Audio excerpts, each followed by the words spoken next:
Hi guys, I guess you're along for the ride now. Try to make this camera not move so much.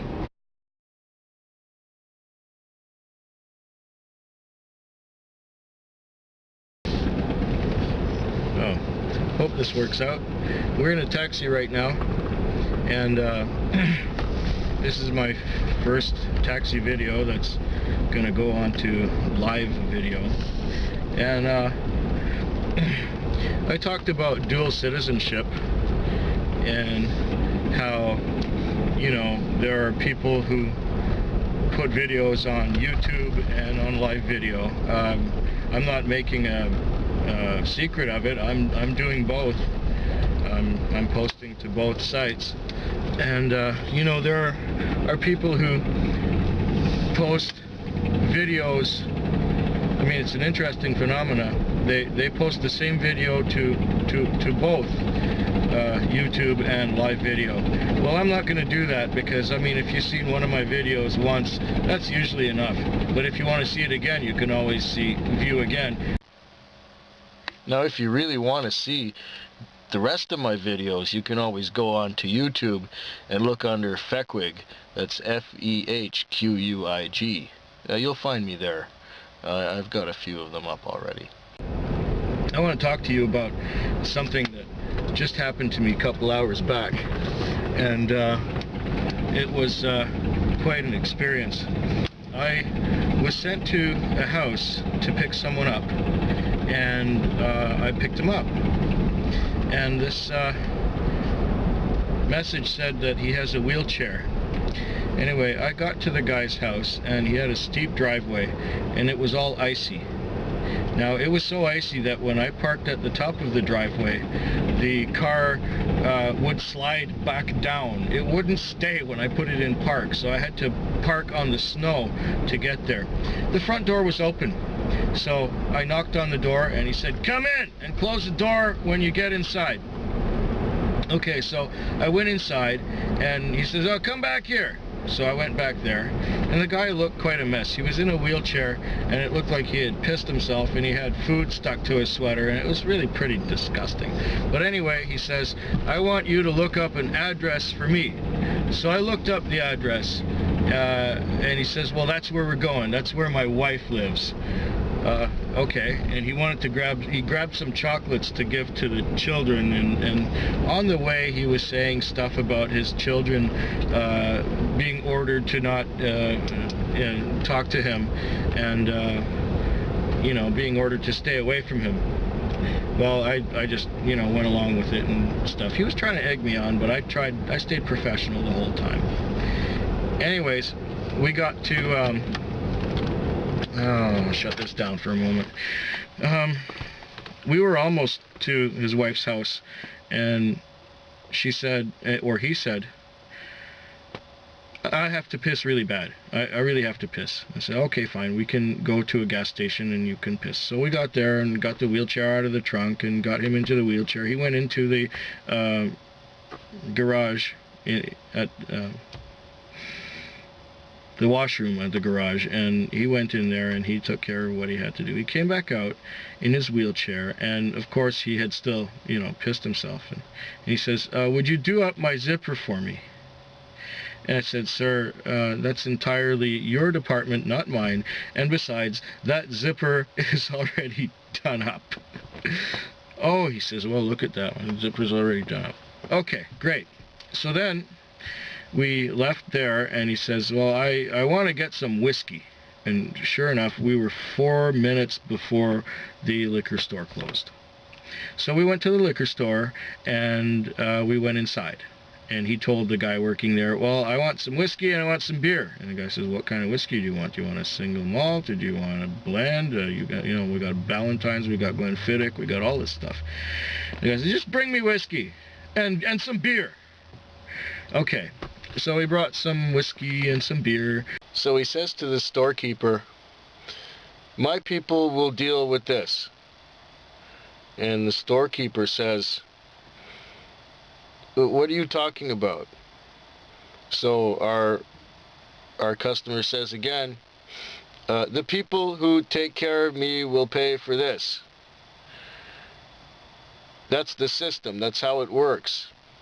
The storekeeper says, no, I'm not familiar with your system.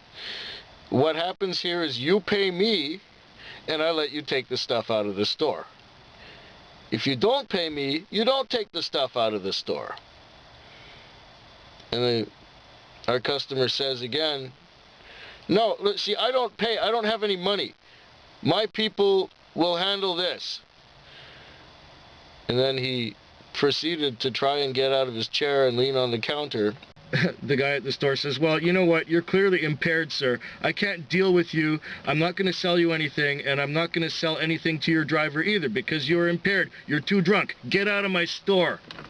Okay, so we got back in the car, and he was talking about being able to get whiskey at his brother's bar. Now, we were heading towards the bar, and I didn't know where the bar was, so we were driving around aimlessly, and the guy couldn't tell me where the bar was, and he says, well, no, I don't want to go to my brother's bar anyway, because it's a gay bar, and everybody there is going to hit on me. And I said, well, that's too bad, isn't it? So he says, well, how about this deal? We're going to go to my place, and if there's still money there, we'll pick up the money, and we'll go with the money and go out. But if there's no money there, I'll just stay there, and that'll be fine. I said, okay, good, great. Get to the guy's house. We're on the icy driveway again, and I'm slipping and sliding, getting the wheelchair out of the trunk, and I bring it back. I get him in his wheelchair, and I bring him into the house. His bill was being paid by a charge account, which is charged to our company, so he gets a bill once a month. He signs the chit, and we charge him the amount. Well, it totaled about $43, and he says, well, that's $43. I said, yes, that's exactly how much you owe me. He says, well, it's too much. I say, well, it was on the meter, $43. Now, what's too much about that? He says, well, it's too much. We should have made a deal beforehand. I said, well, I'm sorry, sir. We did not make a deal beforehand. This is how much you owe me. What happened is, we got into the car, I turned it on, it said $2.85. Every 12 seconds that passes after that, while the wheels are not turning, it's a dime. And every 17th of a kilometer that we drive beyond that, it's also a dime. You've racked up quite a few dimes there, sir.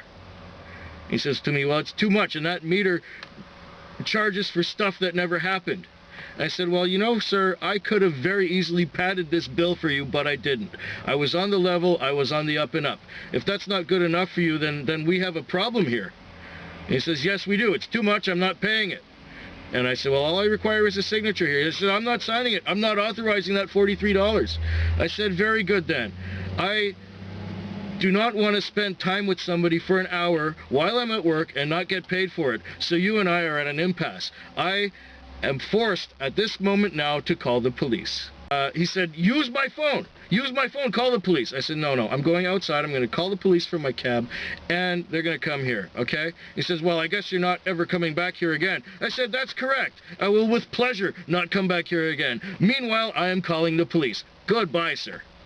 Now, I ended up waiting for about 20 minutes, and the police did show up. You know what they said? Oh, yeah, we may have dealt with this guy before. Then the police said, now what has to happen? Does he just have to sign this thing for you? I said, well, yeah, that's essentially it. That's the basic deal. He refused to sign to authorize this $43. How did you get him into the house? Well, I drove up the driveway, but I didn't want to stay there because I was going to slide down. So what I did was I took his wheelchair and I wheeled him into the house, and then he refused to pay. She says, oh, okay.